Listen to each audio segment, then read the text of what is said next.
In 2013, a bulldozer's blade hit brick in Yangzhou, a city in eastern China. The outline of two ancient tombs emerged beneath the soil. The land above them had once been a villager's latrine. The tombs lay just half a meter below the latrine pit. When archaeologists examined the walls, they could still see the brown stains. Decades of sewage slowly seeping through the earth. Inside one of the tombs, they found a stone tablet.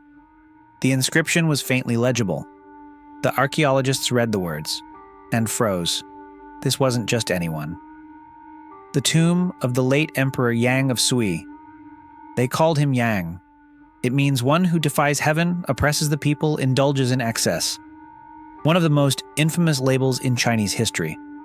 But that label tells only half the story. Because this was also the man who conquered the South, built the Grand Canal, the longest man-made waterway in history, and turned the imperial examination system into a real institution, one of the world's earliest merit-based civil service systems, a system that would shape China for 13 centuries. And he was a genuinely good poet. And that man lay beneath a village toilet. For more than half a century, people came and went above him. Sewage seeped through the earth. All that remained, 2 teeth and a name carved in stone. How does an emperor end up here? Welcome to Mosaic Antiquity. He was never supposed to be emperor. He was the second son of Emperor Yang of Sui.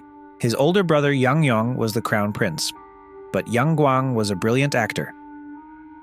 Frugal when his father watched, faithful when his mother looked. Every appearance a calculated performance. His parents believed him. The crown prince fell. Yang Guang took the throne. This was a man who understood power. He knew how to wait. But he didn't just want power. He wanted to carve his name into history, and his father had left him a full treasury. In his first year on the throne, he launched 2 of the largest construction projects on Earth. A new capital, and a river that would change China forever. 2 million laborers scattered along a line 2,000 kilometers long. From south to north, wherever you stood as far as you could see, people digging, carrying, chiseling. No machines, no trucks. This canal wasn't built. It was excavated shovel by millions of human hands. 5 months, 2,000 kilometers, 2 million people. The canal would outlive its builder by 14 centuries. Many of the people who built it would not survive the year.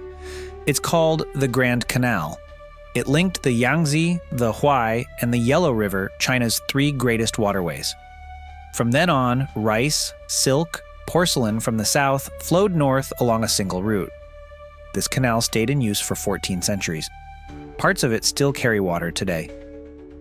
And when it opened, Yang Guang wanted to see it for himself. His dragon boat was 4 stories high, 120 rooms, dragons carved into the hull, painted gold.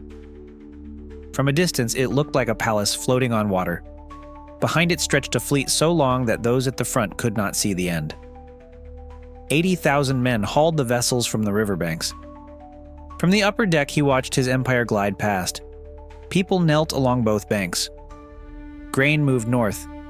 Goods now flowed along routes that had never existed before. The waterway he had carved was already becoming the lifeblood of the empire. But he saw more than an empire. He saw a poem. Boats on the river, smoke rising from village kitchens, water that would still be flowing 1,000 years from now. At the canal's midpoint, he built a new capital, at the empire's center, not its edge, and lined the waterway with massive granaries to feed the system. Then he did something that would outlast the canal itself. He turned the imperial examinations into a true institution. Anyone who could study and pass could serve. The system lasted 13 centuries. Whatever his flaws, he was undeniably capable. For a moment in the early 7th century, it looked as if nothing could stop him. But every miracle came with a price. The Grand Canal was built with human lives. The records speak of exhaustion, disease, and bodies left beside the works. But that was only the beginning. The Grand Canal was finished. So he started another canal. When that was done, he built more palaces. Luoyang was not enough. He built over 40 more palaces across the empire. One project ended, another began. Forced labor grew heavier. Taxes climbed higher. The treasury began to drain. But he could not stop. Reports began arriving from across the empire. Farmers abandoning fields, villages unable to meet labor quotas. Officials warning of unrest. Yang Guang ignored them. He turned his gaze to Goguryeo, a kingdom in present-day Korea. Hundreds of thousands marched north. Columns of soldiers stretched beyond the horizon. Wagons creaked under mountains of grain. Horses, armor, banners, supplies. An entire empire was on the move. It was one of the largest military campaigns of its age. Then came disaster. One army, 300,000 strong, pushed deep into enemy territory. When the survivors finally returned, fewer than 3,000 were left. Most had vanished into the mountains, the rivers, and the battlefields of Goguryeo. For many rulers, that would have been enough. Not for Yang Guang. He tried again. And failed again. Then he tried a third time. Yang Guang had never stopped for failure in his life, but the empire was beginning to break beneath him. Men deserted the works. Farmers abandoned their fields. Bandit leaders became rebel kings. Revolts spread from province to province, then across the entire country. He sailed south along the Grand Canal. The waterway he had carved with millions of hands was now his escape route. In Yangzhou, he drank. He wrote poetry. He pretended everything was fine. One day, he looked into a mirror and said, "Such a fine head. I wonder who will cut it off." He knew the end was coming. He just didn't know it was already on its way. 618. Yangzhou.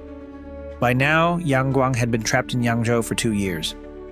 The world outside no longer belonged to him. Luoyang was under siege.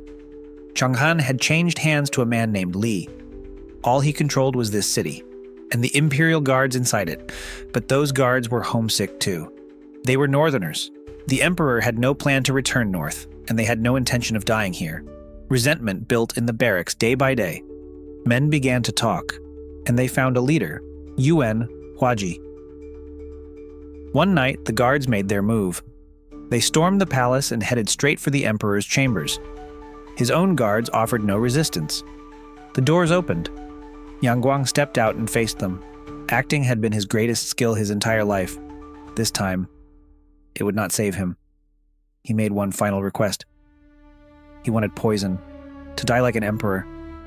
They refused him even that. He untied his own headband and handed it to the soldier.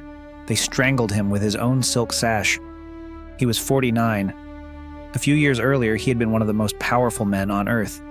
He had built the Grand Canal, raised a capital from nothing, launched some of the largest military campaigns in world history. Millions of lives in his hands. Now he lay dead in a temporary palace, no poison, no capital, no empire.